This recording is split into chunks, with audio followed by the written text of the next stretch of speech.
everybody, it is your girl Jervicia and I am back with another video. If you guys haven't, I would like for you guys to like, comment, and subscribe. I am a new YouTuber that is trying to figure out what content you guys like and don't like. So I'm looking for feedback from you guys. If there's anything you guys want to see from me, please leave it in the comment section below. I read all comments. I respond to all comments. I am looking for conversation back and forth as I grow. I'm here to stay, y'all. I've been here for a couple months, consistently pushing out 2 videos a week, and I'm going to continue to do so throughout the remainder of this year. So if you haven't met me, good evening, good morning, good afternoon, whenever you're watching this video. My name is Jervicia Walker, and I'm looking forward to you guys joining my community. So with that being said, I wanted to go ahead and get right into this video. This video is going to be about how I personally track my successes throughout the year at work. So if you guys are interested in something like this, if you guys have annual reviews at your job or even quarterly reviews where you have to talk about things that you've done throughout the year or throughout the quarter, if your raises are based off of productivity, then this video is definitely for you, because I talk about how I track these throughout this year, so that I can make sure that I get raises each and every year. So like I said, if this is something that you guys are interested in, I want you guys to stay tuned and keep on watching. I am hoping that you guys find this content as useful as it has been for me. So let me give you guys a little bit of a history of who I am first. Oh, before we do that, if you guys like this hair that I am rocking, I definitely am feeling it. It is, I consider this my Michelle Obama wig. It's definitely a throw on and go wig as long as you have your edges laid. But if you guys are interested in this quick wig, I have a video posted of this exact hair. I will leave it in the description bar below so you guys can check that out. Now that I got that out of the way, let's get back into the reason for this video.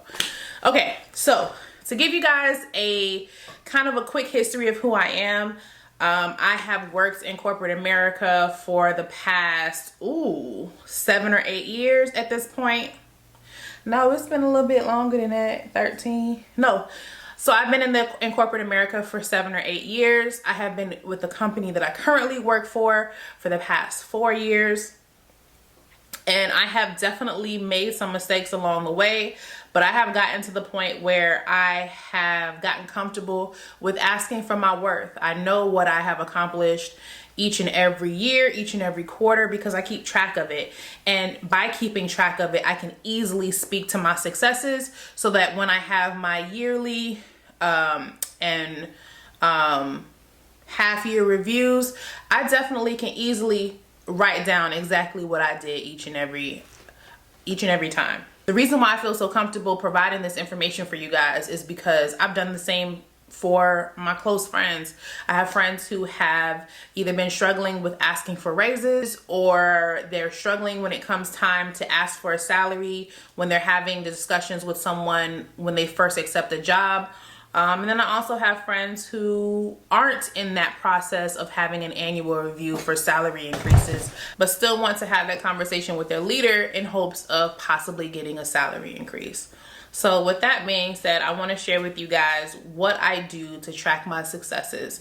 It's very easy. I use OneNote. It is a program that allows me to edit different documents, file systems, across multiple devices. So I use my OneNote on my phone, I use it on my iPad, and I use it on several different computers, my work computer and my personal computer, because I have different files and so forth that I use across all devices. So I love OneNote. I'm so glad I found it a couple years ago, and I have not turned back ever since.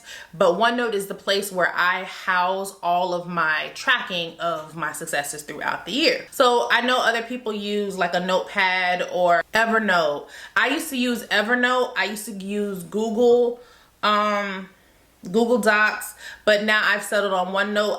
I really like it, and it's something that I use on a day-to-day basis. I love the filing system. I love how you can easily find the folders and the different documents that you're looking for. I love that you can add documents to it. So if you want to slide that Excel document into your OneNote page You can do that as well. I do that, especially when it comes time to really documenting my successes. So if I have generated a specific revenue for the company over a period of time, if I have an Excel sheet that I am using to calculate that revenue increase on a monthly basis or a weekly basis, I can save that Excel document and then add it to the file that I'm using to document my successes over a period of time. So this is probably the last time you'll see me for a little while. I'm gonna go ahead and switch over to my computer and record from there so you guys can see exactly what I do. Okay, so this first screen is from my OneNote account. I have taken the actual notebook and recreated it so that I can share with you guys how I document all of my accomplishments, the salaries, etc. However, I really cannot show you the exact information that I have in terms of what my accomplishments were for each period, because that's proprietary information. I'm not trying to lose my job, y'all. So I have recreated it for you for the sake of this video so that you guys can get an understanding of how I track all of my information. So for the first section, you'll see it's called accomplishments. And within that section of this notebook, there's different pages. I have a page called running list, and then below it is my year-end and mid-year reviews for the last 3 years. So looking at this first page, you'll see that I have things broken down in terms of months. So I have January 2021, February 2021, March 2021, and April 2021. So what I've done is every month I take account of any successes that I have, whatever they might be. I track to see exactly what value I've brought to the company, and I make sure to document it under each month that it represents. You're doing this so that you can keep a running tally or a running list of all the things that you've done to bring success to the company. So I do it on a monthly basis. I don't wait until the end of the month. Every time that I have a success that should be recorded, I stop what I'm doing and I add it to this notebook. I also will, I have time scheduled at the end of each week as well as at the end of the month. It doesn't have to be more than like 10-15 minutes, but I do a like self-assessment and see if there's anything that I missed throughout the month. Because you know, life happens, things move very quickly. Sometimes you might not have time to stop and write down these successes, but I make sure that I have time within my schedule to review what I've done and make sure that I hold myself accountable and that I'm documenting those successes. So for the sake of this video, I've added accomplishments that you guys might have within your particular industry or role that you could add as well. So anything that has to do with KPIs, revenue increases for the company, any type of performance review successes that you have, if you've created documentation, handbooks, training materials, you want to make sure to add those types of key points or talking points under each month that it represents. You also want to have a section called future projects. So if you have any ideas of things that you want to do in the future when you have more time or during a different time of the year, you want to make sure to document it under future projects.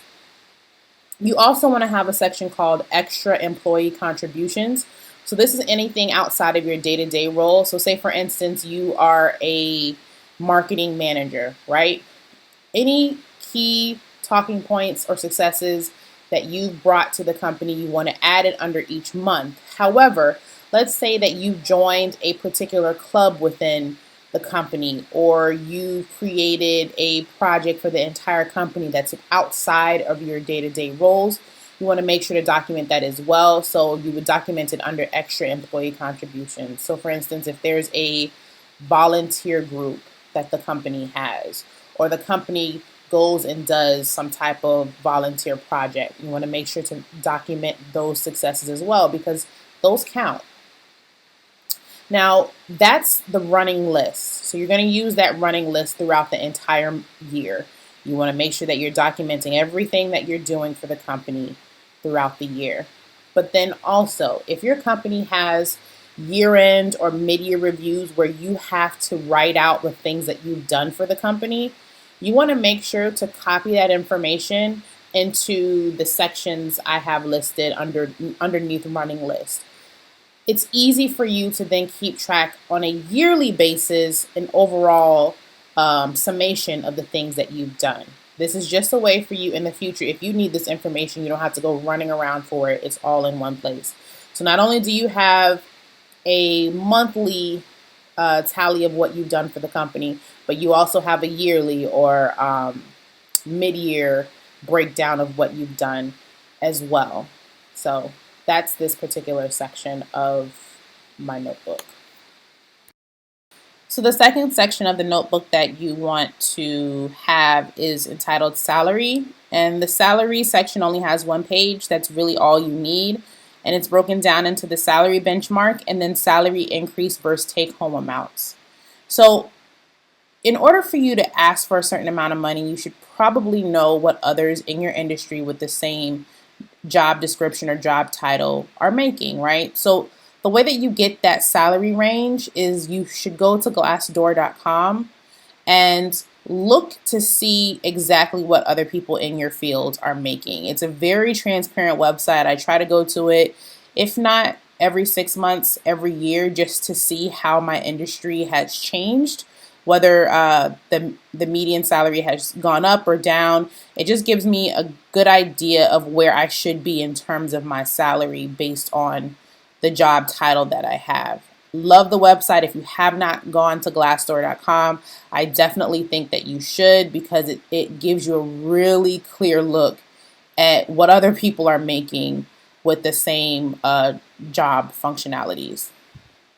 You also want to look to see what a particular salary increase would translate to in terms of a paycheck.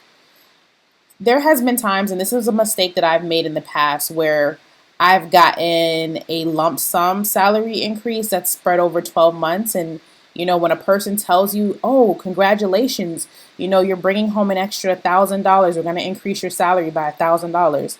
It's like, oh, wait, wow, $1,000, that sounds great. But when you really look at the reality of it, when you break it down, you're really only going to be bringing home about $38 when you're getting paid twice a month. So it's really not a lot of money, especially when you take into account the cost of living. So I definitely think that you guys should take the time to see what you're currently bringing home. Look at the deductions, look at how much is taken out for taxes and your health care, and then create a graph like this so you can see what and $1,000 or $3,000 or $5,000 and so forth and so on would translate in terms of what you would actually be bringing home. Once I did this, I really got a better understanding of money and what I really needed in order to be comfortable. It's really about having the knowledge prior to going into these conversations. Because if you don't have that knowledge beforehand in terms of what people in your industry with your job description are currently making, as well as what these different increases mean for your take-home value, it's really hard to then argue what you need. And there's times where the companies can get over on you. Not saying that they're going to, or that's what their job is, but they're going to try to get the most amount of work for the least amount of money as possible. I don't know any company that is going to overpay someone.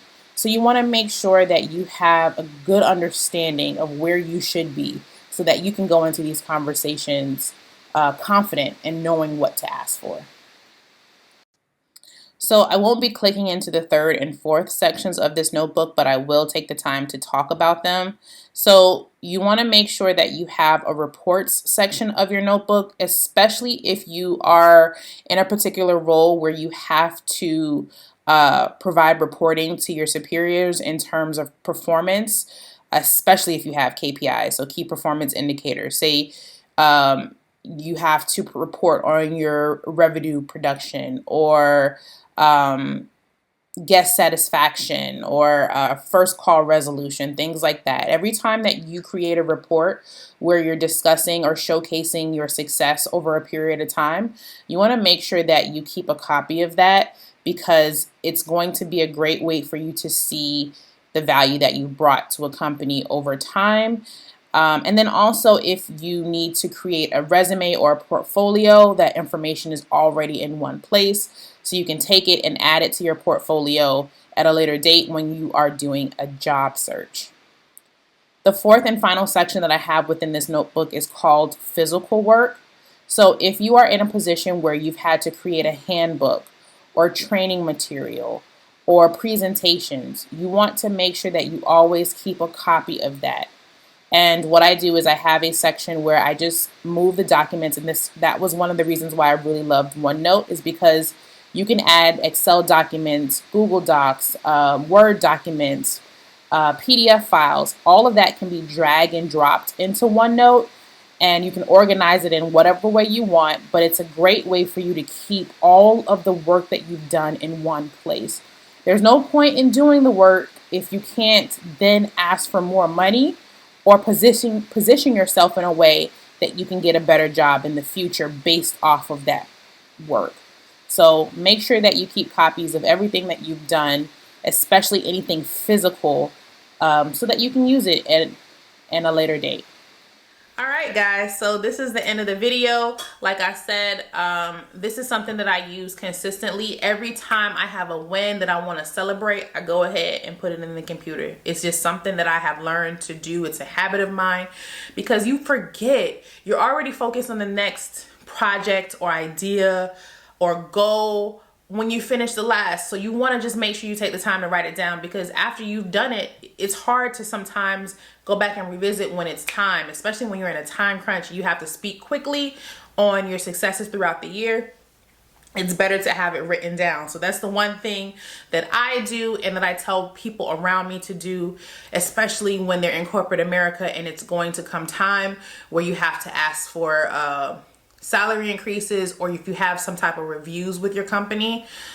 You want to always have this ready to go. You want to make sure that you read it prior to having these conversations, because then you can easily speak to those things that you've written down in the past. Okay, it makes the conversation a lot easier. You're already going to be nervous now, because even though I've had these conversations several times, I'm always nervous. However, when you go into these conversations, you always need to have whatever amount you're looking for in your head. Okay, come in there already knowing what you're asking for and what you're not going to settle for, or what your minimum is going to be.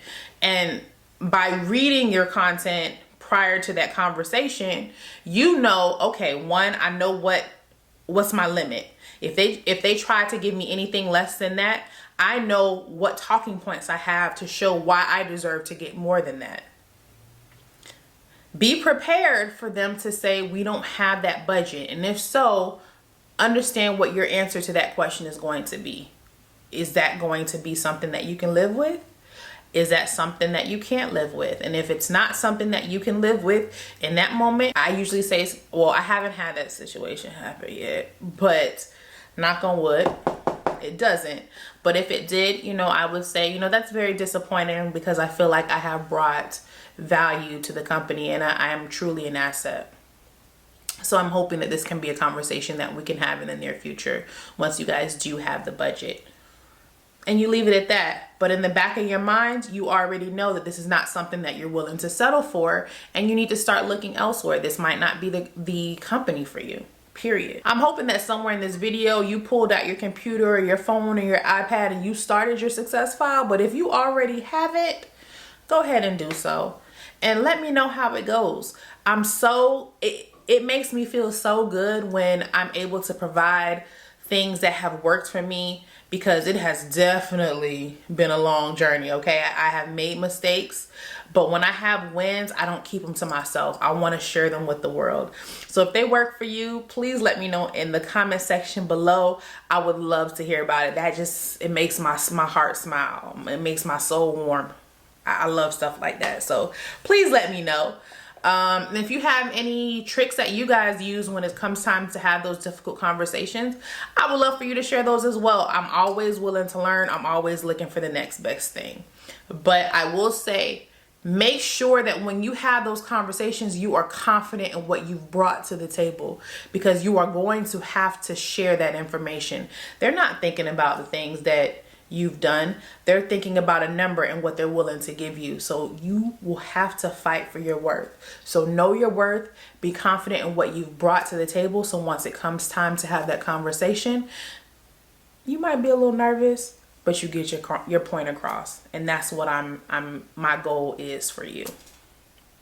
So I'm rambling now. I will see you guys in the next video. I'm definitely thinking about doing a video related to interviewing, like some of the questions that you guys should already be ready to answer, and some of the tips and tricks that I've learned throughout my interview process, but then also what I've learned interviewing other people. I have probably during my career interviewed probably about 40 or 50 people. I've definitely done a lot of hiring in my career, but I've also interviewed for quite a few places, and I can't think of one that I haven't gotten. Like what a position that I've interviewed for within corporate America that I haven't gotten, or at least moved on to the next level, like to the next round, and I've decided not to move forward.